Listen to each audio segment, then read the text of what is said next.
Gun to the back of your head, name me 10 good movies that came out in the past 4 years. No. Real good movies. Not all right, good. I'm just joking. There's been some good ones. But something seems fishy about these movies that are coming out. You're telling me that Sony thought Madam Web, the old chick from the comics that is blind, can't walk, and literally just watches over the timeline was gonna be a banger? I mean, sure, we got good movies like The Batman, No Way Home, Deadpool 3 in the superhero movie area, and then we got our Oppenheimers, the John Wicks, the Super Mario Bros. Movies. There are good recent movies that have came out.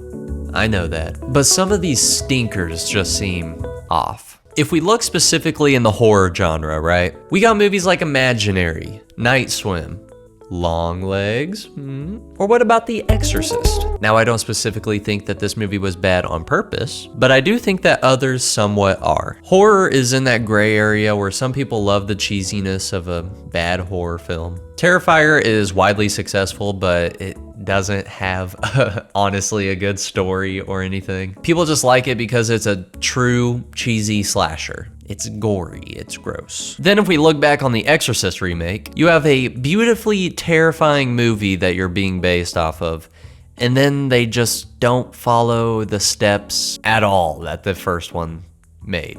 After the flop of the first and the second Exorcist movies, you would think that they would kind of get what doesn't work and what they need to not do in order for it to do good.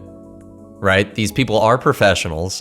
You would think that they would build off of that criticism. They instead try to introduce a new route and failed horribly. Honestly, just a remake with some differences that put a cool spin on it is way better than just taking the title of another good film and then making something completely different. But there is an exorcism in it, so it's kind of similar. Like, we didn't need these two kids in all this backstory just for it to not pay off at all in the end. No, we want to see a freaky little girl do demonic shit. Sure, add 2 girls, that definitely could be cool, but just make it scary. It's honestly not that hard to do spooky stuff. It's not. Then you have movies like Night Swim. Why? Or at least why dump millions into it? Like, come on, man, what are we doing? This movie did not need a $15 million budget. I know a big portion of the budget doesn't go into the actual production of the movie. I know, odd. But this movie doesn't need, hell, even $2 million to shoot it. I've seen better short films that are definitely more creepy, and they're on a budget, and they have weird storylines like this. Now, you may have thought, and I probably definitely should have brought this up earlier in the video, but why? Why would these big studios flush money down the toilet on purpose? That literally makes no sense. Well, there could be many reasons. Shane Dawson. Hey, what's up, you guys? One reason that I came up with on the whiteboard was that if a movie is generally,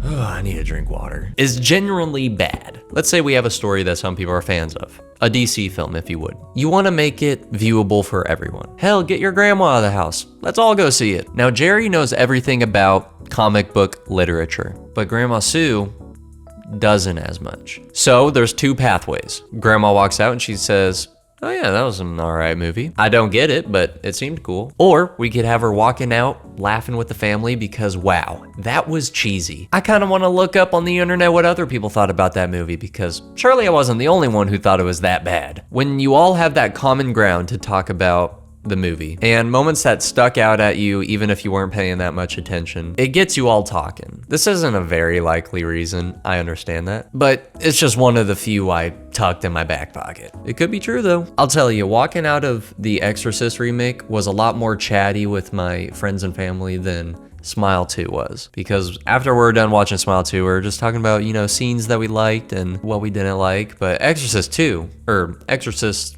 Believer or whatever it was, we were yapping. That movie was not good, I tell you. And then I went to the gym and I'm asking my friends, hey, did you see the new Exorcist movie? Just saying, man. Just saying. Then of course this leads into the internet. I love watching people talk about how shitty a movie was. It's one of my favorite pastimes. I knew Craven wasn't gonna be good because Sony's track list of these villain one-off movies has not been the best. I had some hope, but then I wasn't very surprised whenever I clicked on YouTube and saw Moist Critical's title saying Craven was bad. But because of this, you get free promotion, baby. I didn't know the movie even came out until I saw that. That's just how it is now, I feel like. Or look at Borderlands. It was so bad that people are still talking about it and making videos on it because it just has so much content. Will it be forgotten? Probably, but Elvis the Alien won't be forgotten. Moist Critical won't be forgotten. Their videos won't just disappear one day and then no one watches any of them. Probably, I mean, I can only assume. I hope not. People will still watch these videos, and since they know it's bad, they might even throw it on at their buddy's house if they want to just sit back and talk shit on a movie. Kind of like a purposely bad movie like Sharknado, but it's not purposely bad. Borderlands knew that casting a 60-year-old woman to play the character Lilith was gonna have some controversy, but they did it anyway. They had a lot of situations like that. Once again, I don't think it was initially intended to be a flop of a movie, but I do feel like these bad movies tend to stick around a little bit longer before entering the void. So with all the problems with the production, sure, they probably leaned in a little bit to the bad writing and bad decision making. I mean, during the showing of these movies, if there's a lot of flock around it, then one day you're probably gonna be bored and say, "F it. Let's go spend an evening eating popcorn and watching a bad movie." Sometimes you just have one of those days. Therefore, the movie is making money, right? I mean, considering Morbius dropped out of theaters, then came back, then did trash again, I'm gonna go ahead and say that that's probably not such a valid tactic. What is a valid tactic though? Well, I'm glad you asked. I feel like the only valid reason that these big companies would make a bad movie on purpose is so it would make the good movies look even greater. How many times did you hear somebody say, Hereditary is the best movie in years online? Even I maybe even said that, I don't know. Look at Deadpool 3.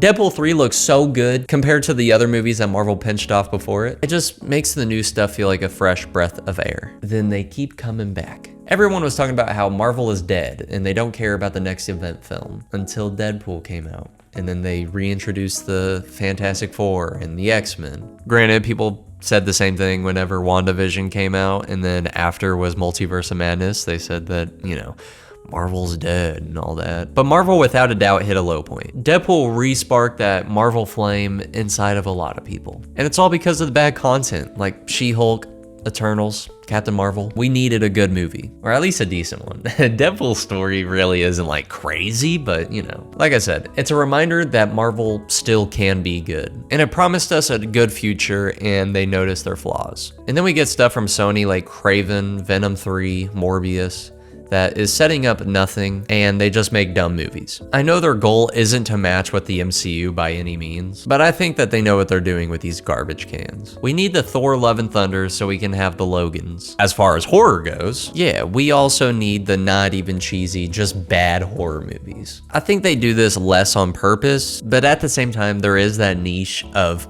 obviously terrible horror films. The ones that are literally there just to have fun. No, I'm talking about the Exorcist type movies. The ones that are bad, but it's almost like they didn't even try to make a banger. It rides that fine line. You literally have a blueprint and then just decide not to follow it. Isn't that why you got the rights to the franchise? If we have bad horror movies, then the good ones pop out a little bit more. I mean, let's not get it twisted. I'm not saying these big companies are just throwing out shitters for the greater good. These same companies are producing these movies. Blumhouse or Blumhouse, however you want to say it, have made many bad movies, but they've also made quite a bit of good ones. That's mainly because of writers, actors, producers, but still, they're getting money. So if they see an opportunity to make a buck on a movie that is expected to be bad, then it makes the game a little bit more fun. Then, whenever they produce their next big horror film, they're like, hey, this one's actually good. And then people are like, whoa, this is way better. Is this the upbringing of horror? We've done it millions of times. Do I agree with this? You know what? Yeah, I do. I love the bad movies and I love the good movies. I just feel like we're in a surplus of just terrible movie at the terrible movie right now. And we're dumping so much money into the obviously shitty ones. Like, let's pump the brakes a little bit. Not saying that they should be getting nothing, but if you're taking a big risk in a movie and you know it's not about to be the next Shawshank, then maybe set aside some insurance or something. I don't even know, man. Let's not just throw away millions for no reason. Once again, I want to reiterate, I'm not saying movies don't just surprisingly flop. Obviously they do. I'm not that crazy. But I'm just saying there's definitely a reason that we're producing movies like Blue Beetle, Craven, Imaginary, etc. I'm sorry, there's just no way that these big companies are reading these scripts and these concepts and then going through with all the testing just to end up saying, yeah, people are gonna love this. There's no way, man. I'll die on this hill. Thank you guys for watching, and let me know what you think of this conspiracy theory that I've conjured up.